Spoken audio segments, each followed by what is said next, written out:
Welcome to the Art of Transitions. My name is Gwen Mazza and I'll be your host. Today our guest is Trish Hollenbeck and we'll be talking about living through brain aneurysms. Please stay tuned.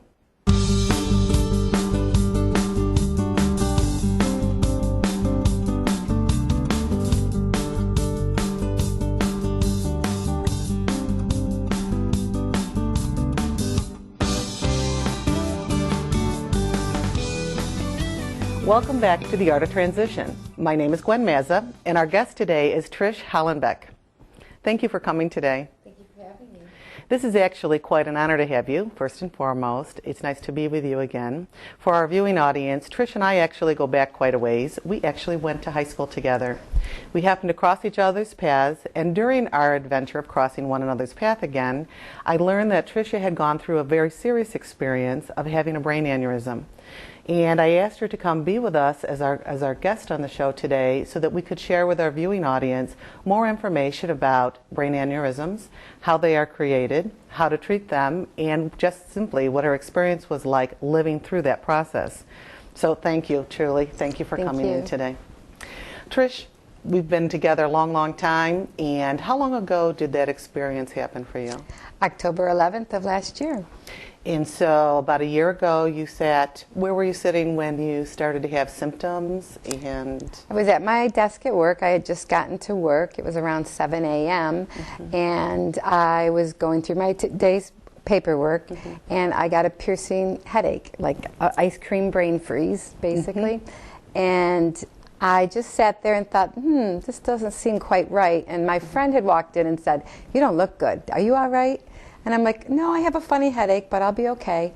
So I just sat there for a while and then realized it wasn't getting better, it was getting worse. And she came back in and said, "Do I need to call someone?" I'm like, "No, but if I pass out, you might want to call the ambulance." Okay, so no big deal. I've got a wicked headache, but not a big deal. Yeah. How did you know it was different? What made this headache different? It didn't go away, and it started to move down my neck. And then I thought, oh, geez, I think I'm having a stroke. So I went home and I called my doctor. And he said, "Come in and see me." And I did that the next day. What day did this start? On a Monday? Started on a Monday. Started on a Monday. So you went home Monday not feeling well. Went home Monday not feeling well. Called the doctor, and he said, "If it happens again, give me a call." So I worked all week long. You worked all week long. Did the headache go away, or did it went away, but on Tuesday and Wednesday I felt washed out like you would after you had a migraine. And Thursday I felt perfectly fine, and Friday I felt fine. I worked all day, and then we went to our camp, and I was helping unload a 300-pound wood stove, cleaning the garage out, and went about my day, and got to work the following Monday, and I had pain in my legs. And that's when the doctor said, "I need to see you." So I went in to see him, and he sent me for a CAT scan on Tuesday. And that's we're 8 days out. You're are headed to a CAT scan on Tuesday. Yep. You had gone to work. You'd come home not feeling well the first day. The second day, things are a little better. By Wednesday, Thursday, just feeling like, oh, I had a very bad headache. No questions. Never thought that there was any brain aneurysm process going on here. Never in my life would I've ever thought, oh, I have a brain aneurysm. Can you, for the viewing audience who may not understand what a brain aneurysm is, explain it in very layman's terms? Neither of us are physicians, so we'll just go really very simple if that's okay. Well, it's basically the thinning of the wall of an artery where it balloons out, and as it balloons out and gets bigger and bigger, it can leak or it can rupture. Sometimes it doesn't do any of those, it just stays at a standstill.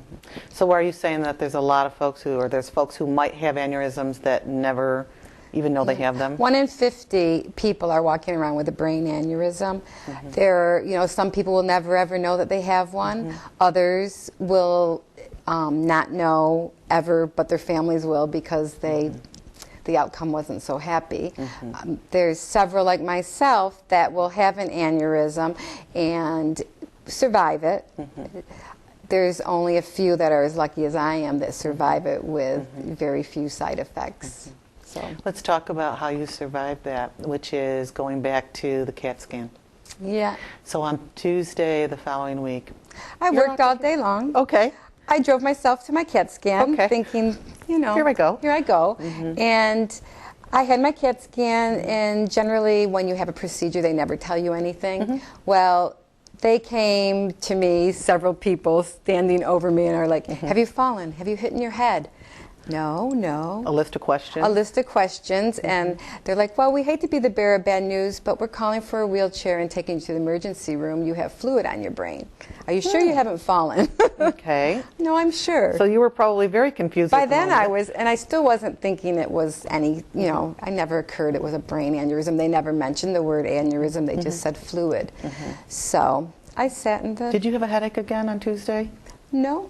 So now you were going in because you had pain in your legs. The headache had subsided. There was now pain in your legs. They're sending you to the CAT scan. They're asking you a variety of questions. And they're simply saying to you, we're going to bring you in a wheelchair and admit you? Or they didn't say they were admitting you? They, at that point, they were just taking me to the emergency room. They were taking you to the emergency room? Okay. Yes, to be further looked Evaluated. at. Evaluated, yeah. So you've made your way to the emergency room. Yes, and then I decided it was time to start calling a few people to let them know Okay. that I was in the emergency Okay, now room. your husband was working, your family was Yeah. doing their day. Did anyone even know you were having a CAT scan? They knew I was having a CAT scan, Okay. but me being a little stubborn that I am, I didn't want anyone to go with me, and I said it Yeah. would be fine. Yeah. And when Sorry. I called at the time it was my fiance, to tell him that I was in the emergency room Right. and I had some fluid in my brain, not to, you know, just finish up work, and he said, like, okay, I'm on my way as soon as I get done. So then I called my sister, and then it just kind of progressed. I still, at that point, I didn't feel I was in any type of danger because I was sitting in the emergency hall for 7 hours. Okay. Okay. The first point where I felt a little bit uneasy was when my mom and sister showed up. It felt real.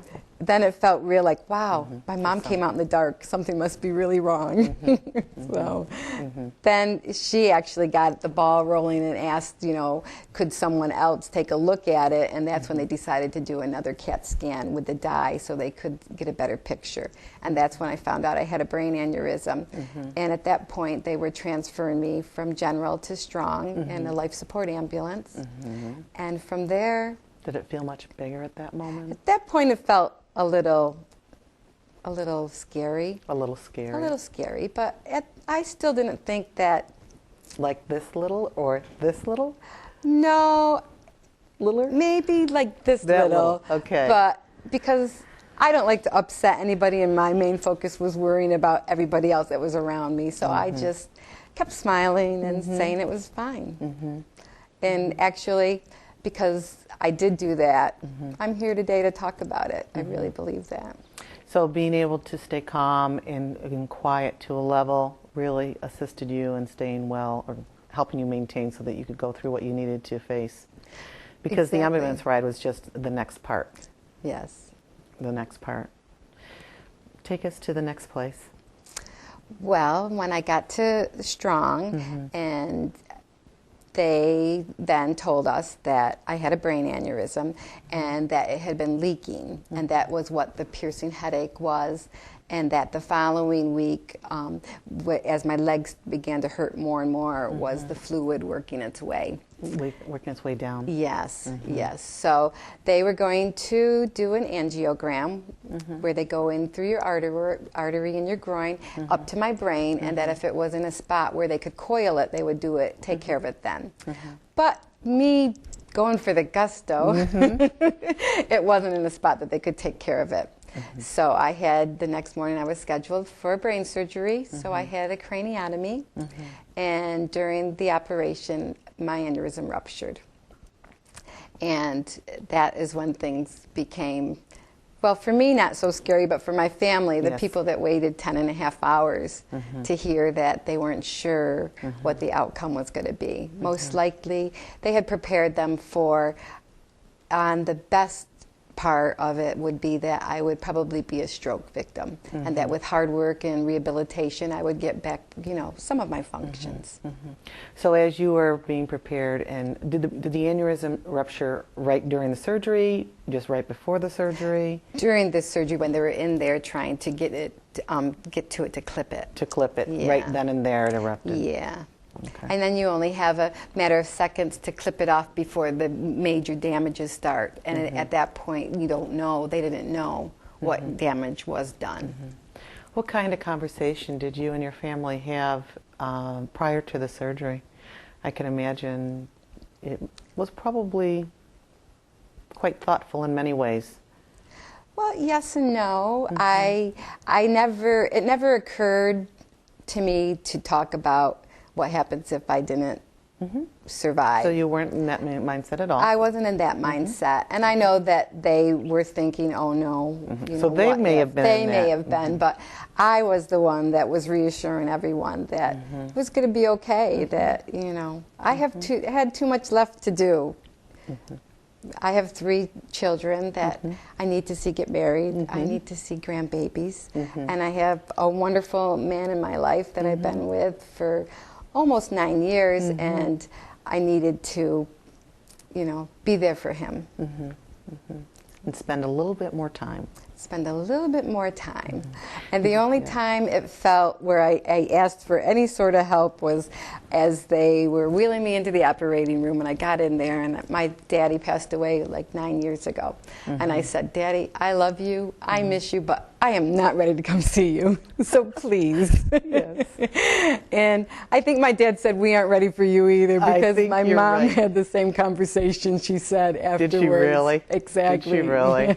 That's incredible. That's So, incredible. yeah. And I actually have the honor of knowing your extended family anyway, so I can imagine those conversations. So you were all there at Strong, your family was there at Strong, everybody was cheering for you to make it through this process. You go into the surgery, and there is the aneurysm. It blows up, bursts in that initial phase. My sense is after there's a large story to be had. So what I'd like to do is I'd like to come back to that and give you an invitation to share with the viewing audience what that was like. So we'll take a really quick break, and when we return, we will spend more time with Trish discussing the process of living through a brain aneurysm. And in the meantime, if you have ideas or suggestions or thoughts that you would like to see presented on the show, feel free to contact me at the information on your screen, and I'd be glad to look and see what we can do to offer that service to this community. Hold tight, and we'll be right back.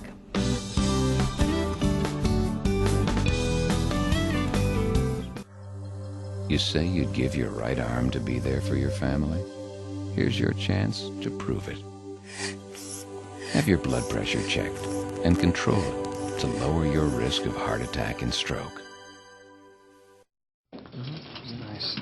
Hey guys. Ooh, I've been looking for that. Has legal seen this?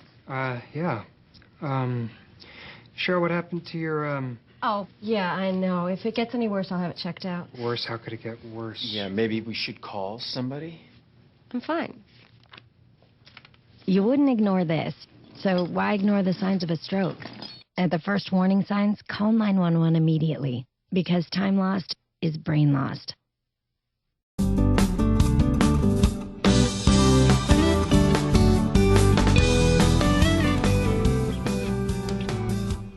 Welcome back to The Art of Transition. I am here today with our guest Trish Hollenbeck, and we are discussing living through brain aneurysms.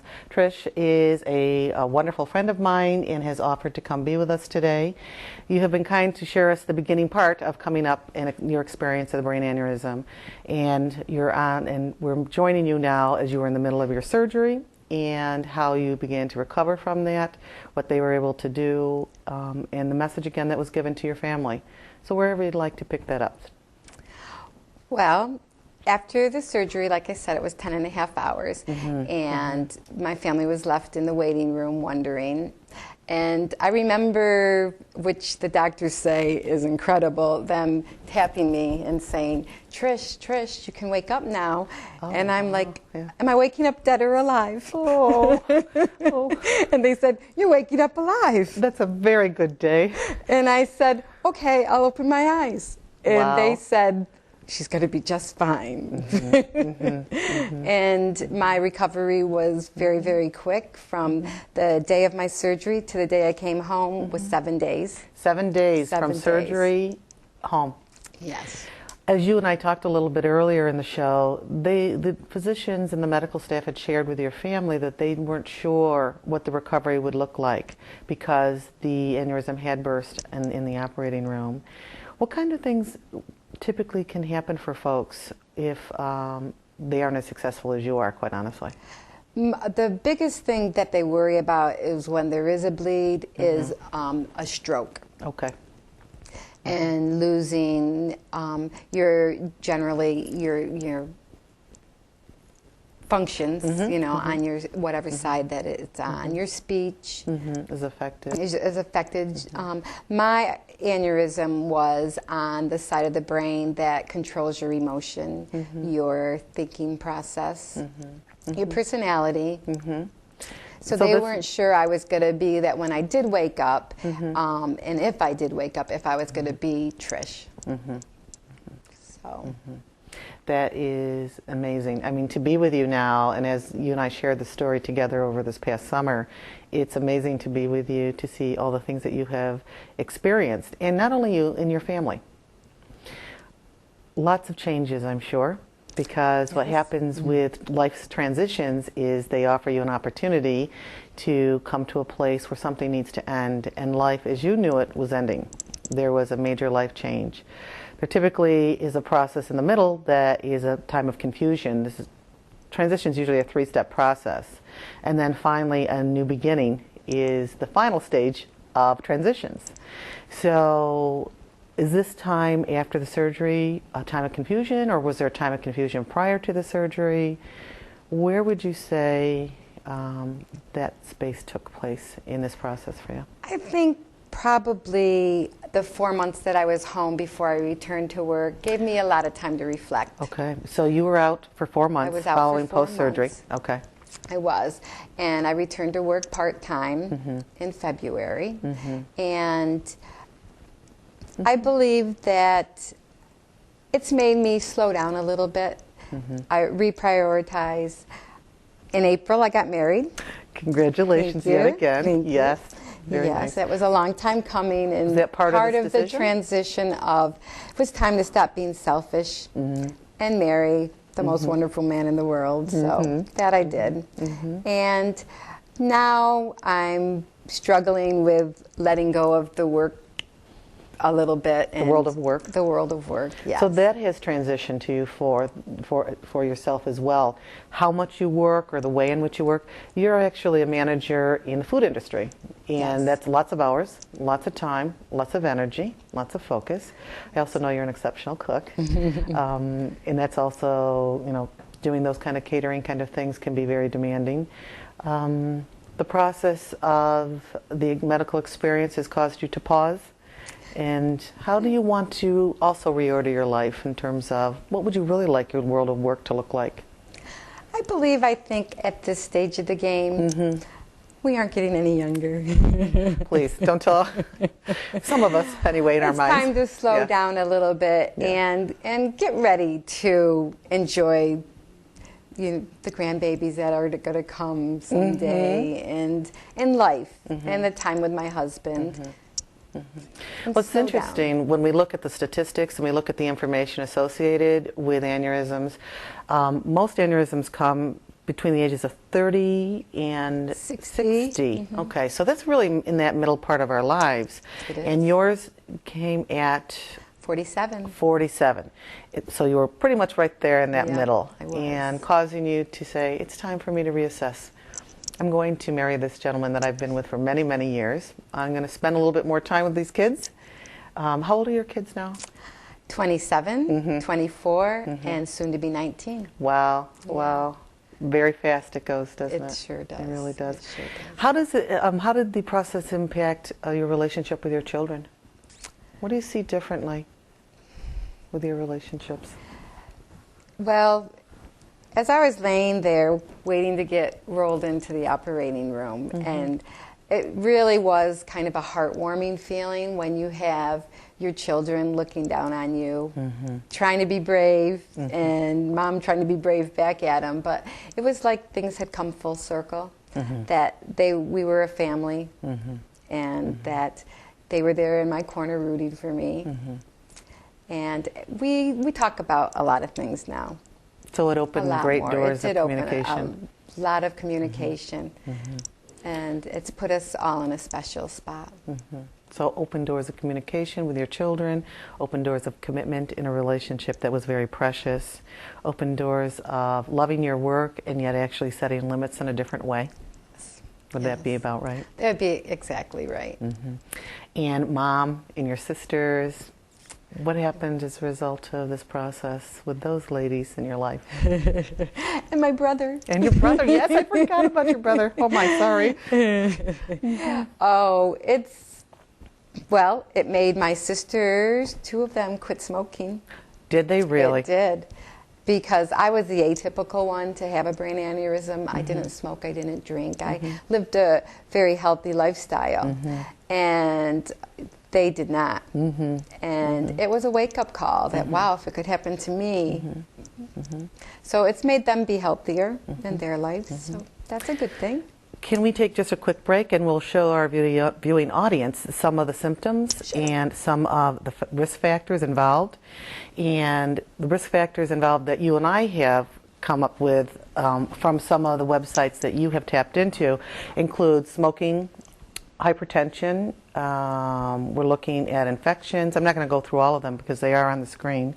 Family history of brain aneurysms, although I understand that that's not necessary, right. But it can be a risk factor.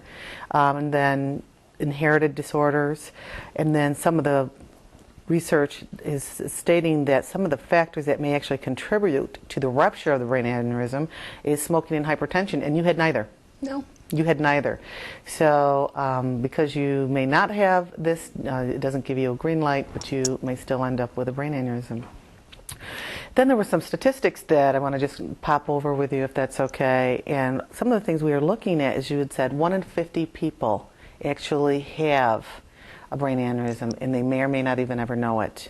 The percentage of men to women, what do you know about that piece? It's more prevalent in women, 3 to 2. The ratio is 3 to 2, okay. And so gender specific has a little higher rate of and risk of contracting that. We talked about the age frame. Children, do they ever get aneurysms? They do. They do. And if anyone has had a brain aneurysm, they suggest that your children be checked also if they start to have headaches and things, because there is the chance of hereditary. You, through this process of growing with your family and the changes that happened, you also did some research for yourself, and there were a couple websites that you suggested to me.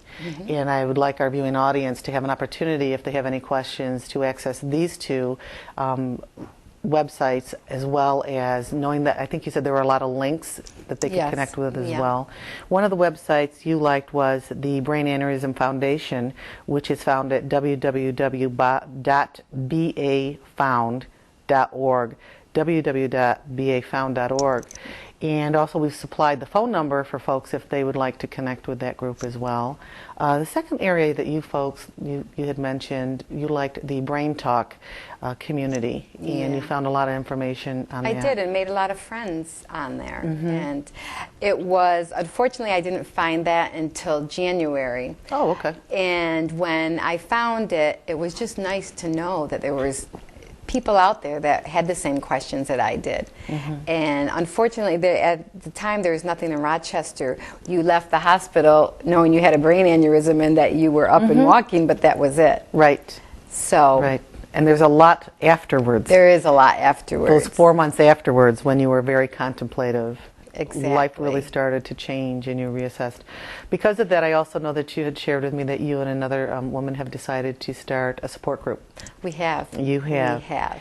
And we had our first meeting last month, and we had 4 people with aneurysms other than ourselves, and it was nice to share stories. And we would like to keep growing and offer family support and aneurysm survivor support and education, and we'd like to have guest speakers. And and we're going to, as the show goes, we'll make sure we flash up information where they can reach you, so if folks are interested in the Rochester area and would like some support, great conversation with folks who've gone through very similar experiences as yourself, you can meet with Trish and the person who she has connected with and start to gather that kind of community that we need in so many ways. So many ways. So many ways. What other kind of things would you like our audience to know about this experience? Well, I think that things happen for a reason, and good can come out of anything, and that we have choices. And for me, dying was never a choice. My choice was to be there for my family. And I like to wake up with a smile on my face. I always have. And now I wake up with a bigger smile than ever, because it certainly is better than what the alternative was going to be. That's right. So I embrace life, and I embrace everything that it throws at me, and it just makes you stronger. On a personal note, you and I have been in each other's lives for many, many years, and it does feel like it's just been a flash. As your friend, as a person who loves you dearly, what I have noticed is it has given you a soft space in a very spirit-centered place to be, and it's beautiful to see that grow. And sometimes I know that that comes from the process of going through major life transitions. And I cannot thank you enough for coming to be with me and spending time with me today. I look forward to spending time together in the future. And again, thank you. Thank you so much. So lovely to be with you. Thank you. You too. And on that note, I want to thank our viewing audience, and I want to thank Trish Hollenbeck and all those folks who go through the process of coming into the show and sharing their lives with us. If you need further information about brain aneurysms, please again check into the websites. Please do not substitute website information for your primary care physicians. We need to work together with the medical staff. Those are the ones who can really lead us into healthy recovery. On that note, we thank you again, and we look forward to joining you next month for a great show on the Art of Transitions.